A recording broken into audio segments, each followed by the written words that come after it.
கைலாசமலையிலே ஆமா பகவானாகிய சிவபெருமான் பக்கத்திலே உமா மகேஸ்வரி அமர்ந்திருக்க மற்றும் அந்த கைலாசமலையிலே வேறு யாரெல்லாம் இருக்கின்றார்கள்? யாரெல்லாம் ஐயா?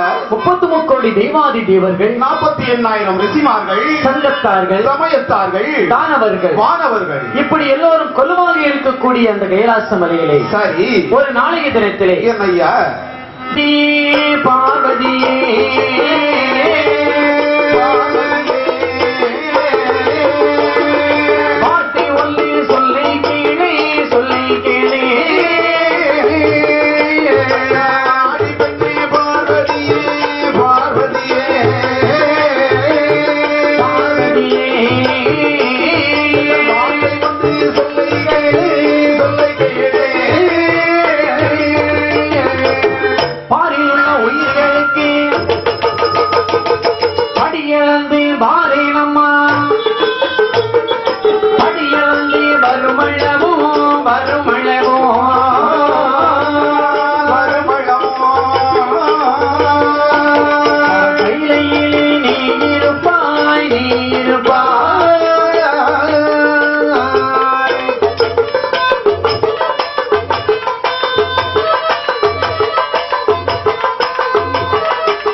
ஆமா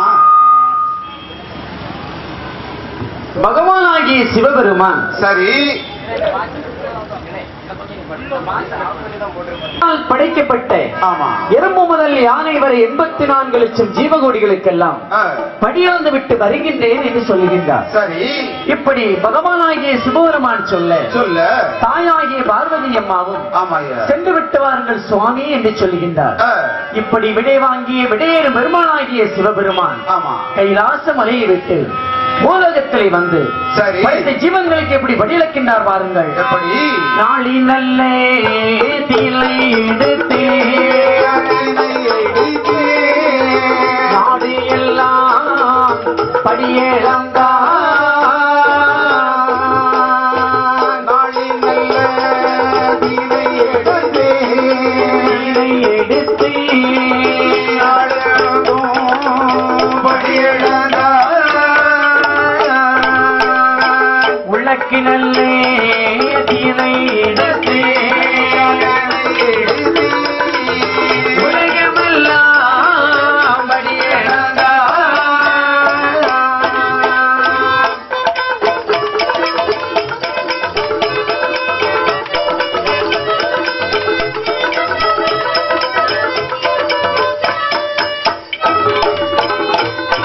மறைக்கலல்லே தீனை எடுத்தே மண்டலங்கள் படியழந்தா மறைக்கலல்லே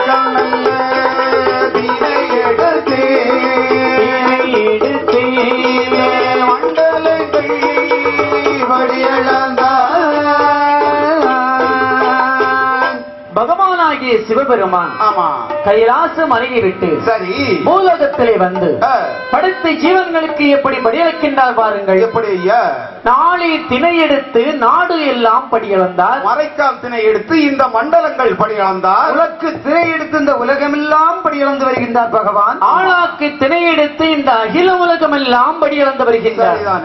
யார் யாருக்கெல்லாம் படியளிக்கின்றார்? யாருக்கெல்லாம் ஐயா? கல்லினுள் இருக்கக்கூடிய தேரைகளுக்கும் சரி தாயினுடைய பையில் இருக்கக்கூடிய சிசுவுக்கெல்லாம் படியளந்து விட்டு வருகின்றார் எம்பெருமானாகிய சிவபெருமான். இது வழக்கம் போல் நடந்து கொண்டிருக்கிறது. இப்படி நடைபெற்றுக் கொண்டிருக்க ஒரு நாள் தாயாகிய பார்வதி இருக்கின்றார். என்னையா?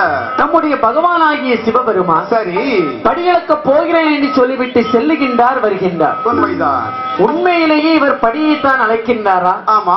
அல்லது படைத்த ஜீவன்களை பட்டினியாகத்தான் வைத்து விட்டு வருகின்றாரா? உண்மைதானே. படியளக்கக்கூடிய பகவானை பரிசோதனை செய்ய சரி பார்வதி அம்மா எண்ணம் கொண்டாள். ஒரு நாள் பகவான் படியளக்க போன பிறகு தாயாய பார்வதி என செய்தால் பாருங்கள். காஞ்சூரம் கட்டி வெட்டி கட்டி சிமிழ் உண்டு வெள்ளி சித்தருமை தான் பிடித்து சிமிழுக்குள்ளே தான் அடைத்தாள். உடுத்திருந்தே பருவ கட்டி முந்தானையே முடிந்து கொண்டாள்.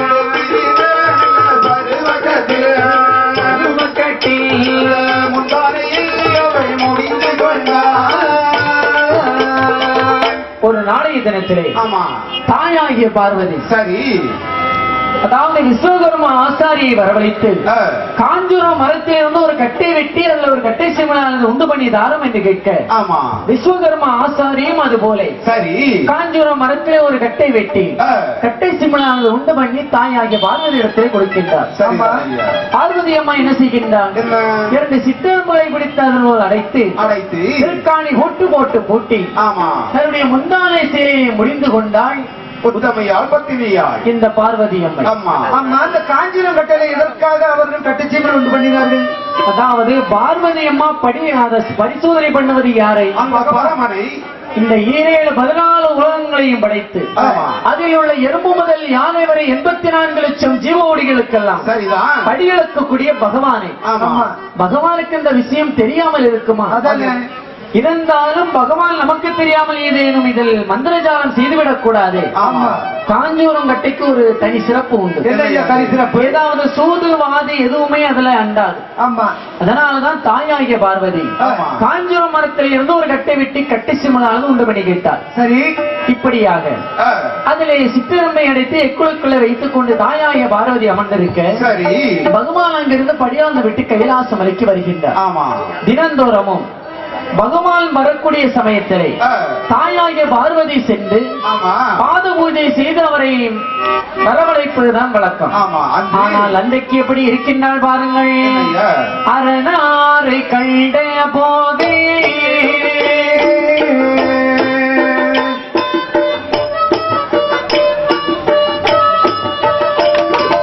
அடிவழக்கம் செய்யாமல்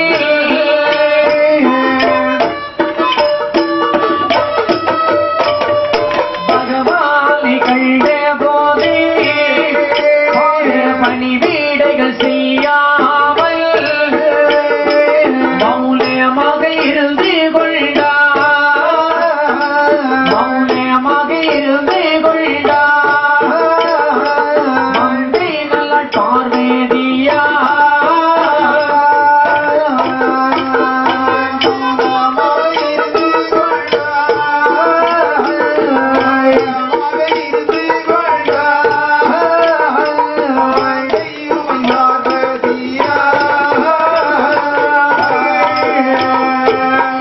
பகவானை கண்டபோது பாத பணிவிடைகள் ஏதும் செய்யாமல், சிவனாரை கண்டபோது சிவ வணக்கம் ஏதும் செய்யாமல் ஏனோ தானோ என்று இருந்து விட்டால் தாயாகிய பார்வதி.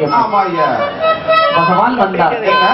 அம்மா பார்வதி, ஒரு நாளும் இல்லாத திருநாளாக நான் படியெடுக்க போன திசையை நோக்கி கால் நீட்டி அமர்ந்திருக்கின்றாயே, காரணம் என்னவோ? சுவாமி, எனக்கு ஒரு பெரிய சந்தேகமானது இருக்கிறது. என்ன சந்தேகம்? தாங்கள் இந்த உலகத்திலே படியிறக்கத்தானே தினந்தோறும் போகிறீர்கள். இந்த உலகத்தில் உள்ள எல்லா ஜீவராசிகளுக்குமா? 14 லோகத்திலும் ஆண்டிருக்கும் ஜீவராசிகளுக்கும் தான். பார்வதி, நான் யார் யாருக்கெல்லாம் படியிறந்து விட்டு வருகின்றேன் தெரியுமா? யாருக்கெல்லாம்? கல்லினுடைய தேரைகளுக்கும் தாயினுடைய பையில் இருக்கக்கூடிய சிசுவுக்கெல்லாம் படியிறந்து விட்டு தான் வருகின்றேன். ஒருபோதும் முடியாது. ஏன் பார்வதி? என்னிடம் 2 ஜீவராசிகள் பட்டினியாகவே இருக்கின்றது. பார்வதி, பரமனுடைய படியளப்பில் பட்டினி என்ற ஒரு வார்த்தையா? ஆமா. அப்படி ஒரு ஜீவன் பட்டினியாக இருக்கும் என்று சொன்னால் சரி, என்னுடைய படியளப்பு உத்தியத்தை இத்தோடு நான் விட்டு விடுகிறேன். ஆனால் அந்த உயிருக்கு நான் படியிழந்து இருப்பேனே. ஆனால் சரி, சக்கராஜன் உன்னை மகளாக பெறுவதற்கு தவமைச்சுக் கொண்டிருக்கிறான். அங்கு சென்று நீ மகளாக பிறந்து வாழ்ந்து வாழ வேண்டும். 12 வயதிலே உன்னை மாலமனை முடித்து நான் கைலாச மலைக்கு அழைத்து வருவேன். சரி என்ற உடனே பார்வதியும் பகவானுமாக தெய்வலோகத்திலே வந்தார்கள். தாயாகிய பார்வதி என்ன செய்தால் பாருங்கள். என்ன செய்தாள்? சிங்கள் வாழை இளையறுத்தாள், சிங்கள் வாழை இளையறுத்தாள், சிங்கள் வாழை இளையறுத்தாள், இளையறுத்தாள்.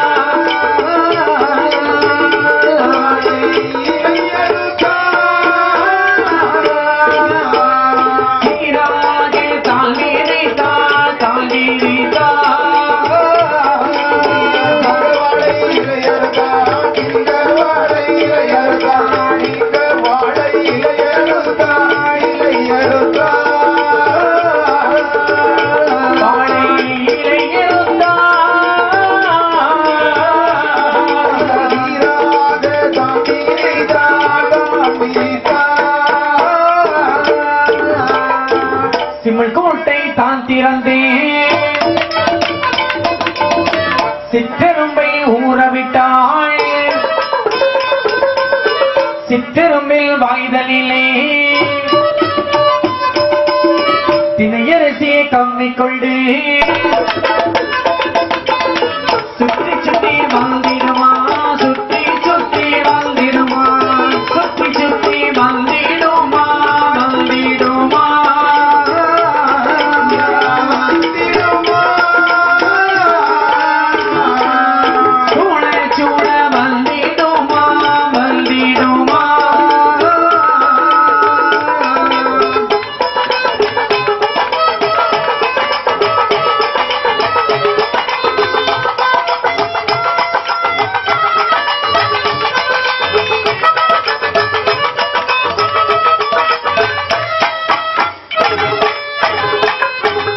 தாயாகிய பார்வதி என்ன செய்தால் தெரியுமா? சிங்கல் மாலையிலிருந்து ஒரு இலையை அறுத்து வந்தாள். பார்வதி அம்மா எதற்கு சிங்கவாழை இலை அறுக்கணும்? அதான் அந்த உலகத்திலே எவ்வளவோ வாழை இலைகள் இருக்கிறது. சரிதான். சிங்கன் வாழை இருக்குது, பேயன் வாழை இருக்குது, ஆமா, வாழை இருக்குது. இந்த அம்மா எதுக்கு தெரியுமா அறுத்தா? அந்த இலையானது அகலமாக இருக்கும், பெரிதாக இருக்கும். என்ன ஒரு சாதனம் இருந்தாலும் கண்ணாடி மாதிரி தெரியும். சிங்கல் வாழை இலை அறுத்து விரித்து சரி சிமிழ்கோட்டை திறந்து அந்த இரும்பை அதை ஊற விட்டார். அந்த இரும்பானது என்ன செய்கிறது பாருங்கள். சிற்றரும்பில் வாய்தனிலே, சிற்றரும்பு வாய்தலே, அரிசி கம்மி கொள்ளே, கம்மி கொள்ளே.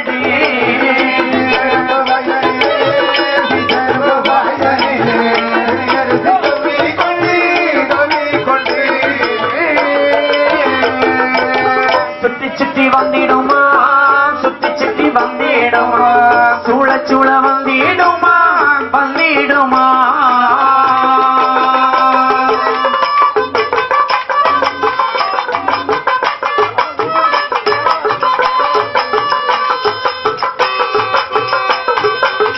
பார்த்தாய பார்வதியே, பார்த்தாய பார்வதி, பரமனோட படி இழப்பை, படி இழப்பை.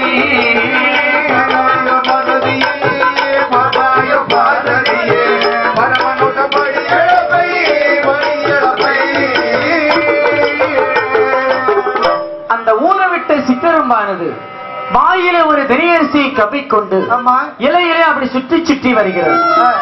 இதை பார்த்த உடனே பகவான் கேட்கின்றார், அம்மா பார்வதி, சுவாமி படியளக்கவில்லை என்று சொன்னாயே, இப்பொழுது என்ன சொல்ல போகிறாய்? சுவாமி உடோடு வருகின்றாள் பார்வதியானவள். அடியாள் செய்த பிழை, செய்த பிழை, அரணாரி பொறுக்க வேணும் பொறுக்க வேணும்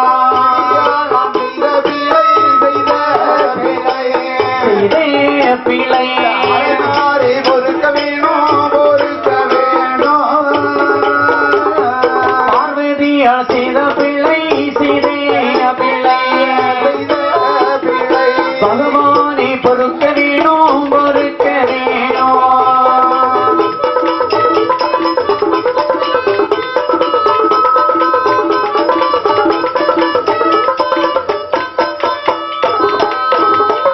அறைக்குள்ளே இருந்தாலும் அறநறியா மாயம் இல்லை செப்பக்குள்ளே இருந்தாலும் செப்பக்குள்ளே இருந்தாலும் ஆதி சிவலறியா மாயம் இல்லை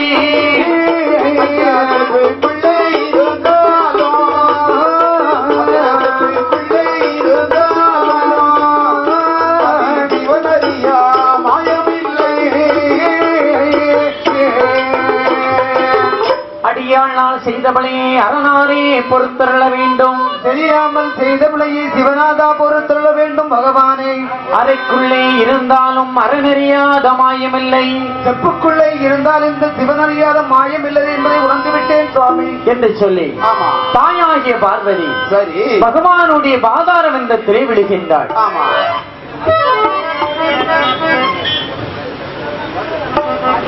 இந்த காரணத்திற்காக ஆமா பகவான் இட்ட சாபத்தின் பிரகாரம் தாயாகிய பார்வதி ஆமா இங்கே வந்து வருகின்றாள். பாருங்கள், ஐயா 7 கடலுக்கு அப்பால் இருமாலை கோட்டையிட்டு ஆண்டு வருகின்றான் தக்கராஜன். தக்காவர கோட்டை வேதவல்லி என்று சொல்லக்கூடிய பெண்ணை திருமணம் செய்து முதலாக 100 ஆண் குழந்தைகளை பெற்றெடுத்தான். ஆமா அந்த 100 ஆண் குழந்தைகளையும், அதாவது